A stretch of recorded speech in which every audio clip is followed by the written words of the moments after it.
Universe நேயர்களுக்கு அன்பான வணக்கத்தை தெரிவித்துக் கொள்கிறேன் தோழர்களே. 2 நாட்களுக்கு முன்னாடி தேசிய விருது அறிவிச்சிருக்கிறாங்க. இந்திய திரைப்பட சம்மேளனம் அறிவிச்சிருக்குது.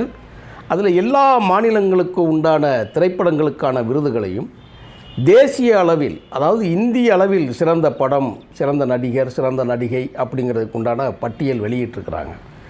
இதில் நடிகை ஊர்வசி ஒரு புயலை கிளப்பி விட்டுருக்கிறாங்க. அந்த செய்தியில் உண்மையும் இருக்கிறது.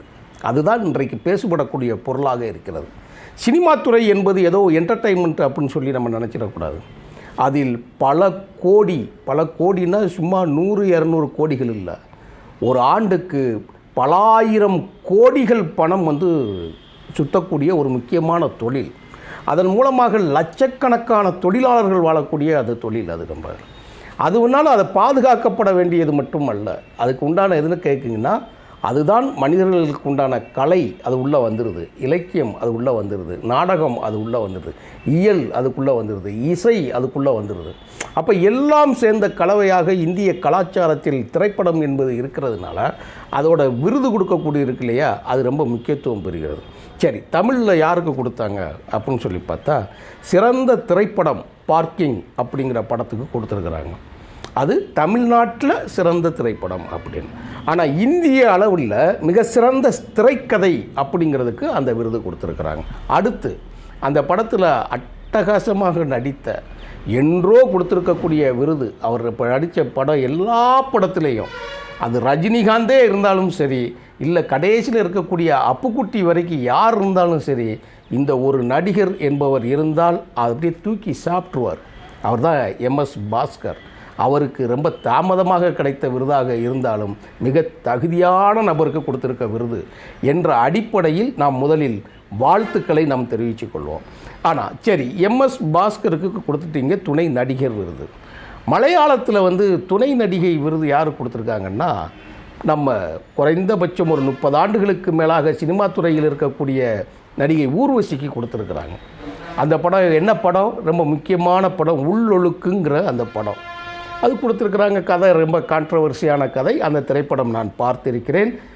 கலவையான விமர்சனம் இருக்கக்கூடிய ஒரு பிரச்சனைக்குரிய குடும்பத்தில் இருக்கக்கூடிய ஒரு பெண்ணை, மருமகளை எப்படி கையாள்றது, அழகாக நடிச்சிருப்பாங்க.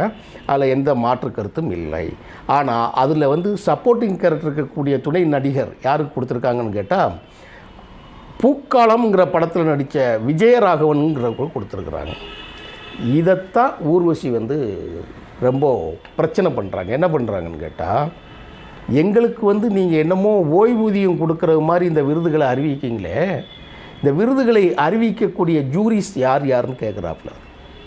எந்த அடிப்படையில் நீங்கள் எந்த உங்களுடைய இலக்கணம் வச்சு நீங்கள் சிறந்த நடிகர் நடிகைகளை கொடுக்குறீங்க? சிறந்த நடிகர் இந்திய அளவில் ஷாருக்கானா? ஷாருக்கான் அப்படி என்ன ஜவான் படத்தில் நடிச்சிருக்கிறாரு? ஜவான் படத்தில் நடிக்கக்கூடிய ஷாருக்கானுக்கு விருது கொடுத்துருக்கீங்க. இது எந்த அடிப்படையில் இருக்குது?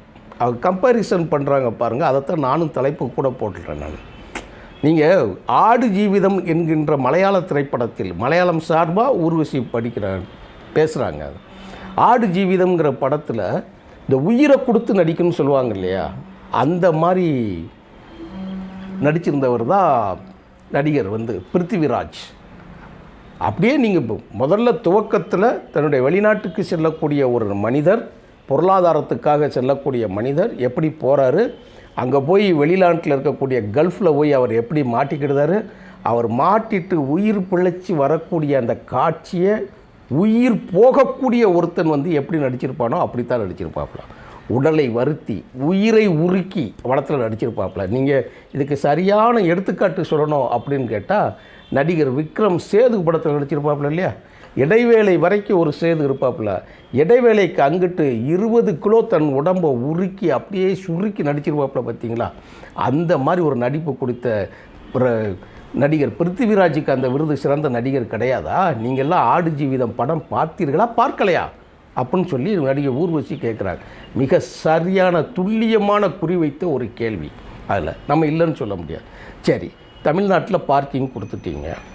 அயோத்தின்னு ஒரு படம் 2023 வருஷத்துக்கு உண்டான படம். அந்த அயோத்தி படத்தில் நீங்கள் என்ன குறை கண்டு அந்த படத்துக்கு நீங்கள் எந்த விருது கொடுக்கல? மனிதம் என்கின்ற மனச்சாட்சி இருக்கக்கூடியவர்களுக்கு எல்லாம் உழுக்கக்கூடிய ஒரு கதை. நீங்கள் சிறந்த இயக்குனருக்கு ஆல் இண்டியா லெவலில் நீங்கள் கொடுத்துருக்க வேண்டிய படம் அயோத்தி. இதை எந்த காம்ப்ரமைஸ் கிடையாது. அது மக்களுக்கான படம்.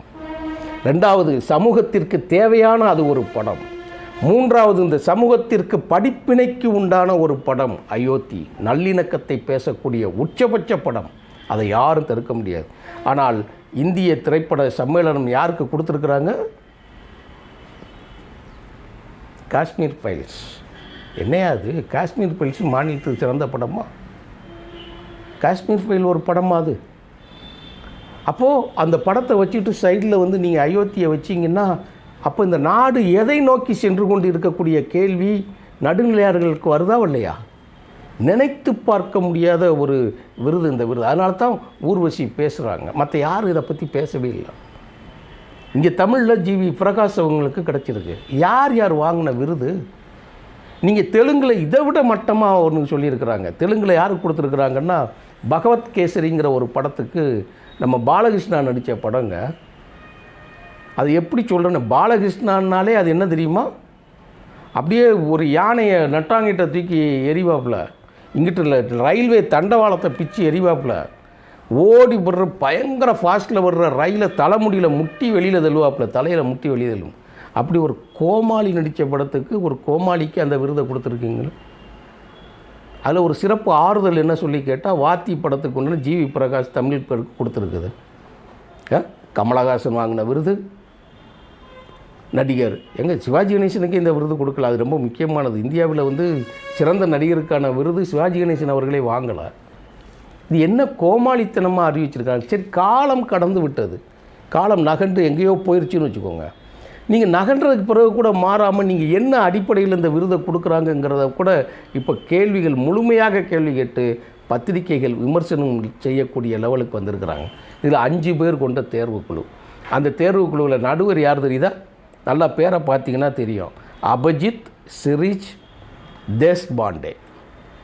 யாருன்னு உங்களுக்கு புரியுது இல்லையா? அபிஜித் சிரிச் தேஷ்பாண்டே.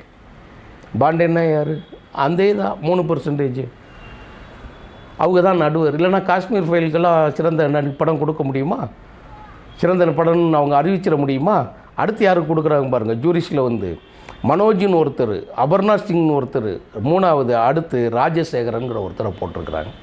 இவங்க மூலமாக நீங்கள் தேர்ந்தெடுக்கக்கூடிய விருதுகள் முதல்ல தமிழ் படத்திற்கு நீங்கள் சரியான கொடுத்துருக்குறோம்னா பார்க்கிங் கொடுத்தது சரி, ரைட், ஓகே, நல்ல திரைப்படம். அயோத்திக்கு நீங்கள் என்ன பிரிவில் கொடுத்துருக்குறீங்க? அப்போ உங்களுக்கு என்ன பிரச்சனை? தெலுங்கில் பார்த்தா நீங்கள் யாருக்கு கொடுத்துருக்குறீங்க? பாலகிருஷ்ணா நடித்த படத்துக்கு கொடுத்துருக்குறீங்க. இங்கிட்டு பார்த்தா யாருக்கு கொடுத்துருக்கு? உங்களுக்கு காஷ்மீர் ஃபைல் கேரளாவுக்கு கொடுத்துருக்கு. அந்த நாட்டு முதலமைச்சர், கேரள மாநில முதலமைச்சரே பதறி போயிட்டார். இப்போ என்ன அறிவிக்கிறீங்க நீங்கள்? எங்கள் மாநிலத்தை கொச்சைப்படுத்துவது போல் இருக்குன்னு சொல்லி பினராயி விஜயன் சொல்கிறாருங்க.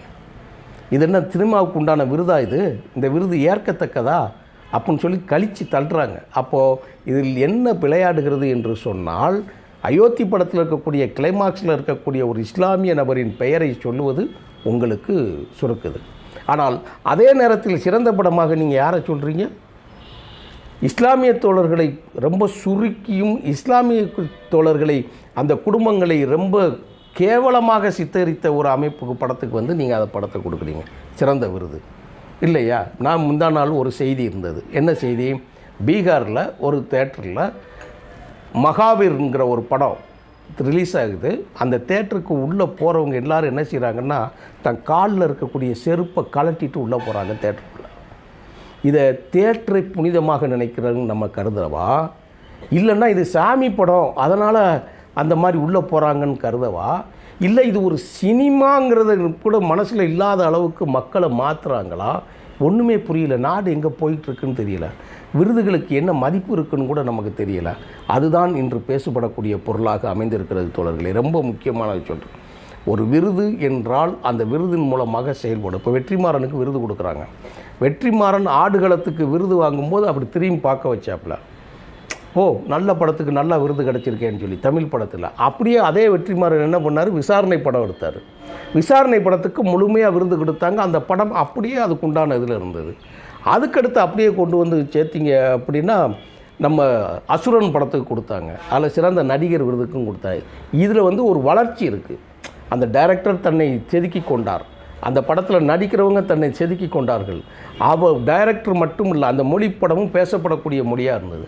ஆனால் ஷாருக் கான் ஜவான் படத்தில் நடித்து கொடுத்துருக்கீங்கன்னா இதை எப்படி சொல்கிறது? அப்போ மாநிலத்தில் தவிர்க்க முடியாததாக இருக்குது.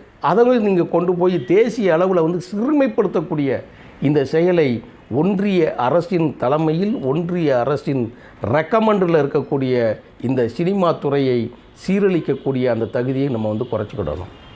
அதுதான் முதலாக துணிச்சலாக கேட்டிருக்காப்புல ஊர்வசி.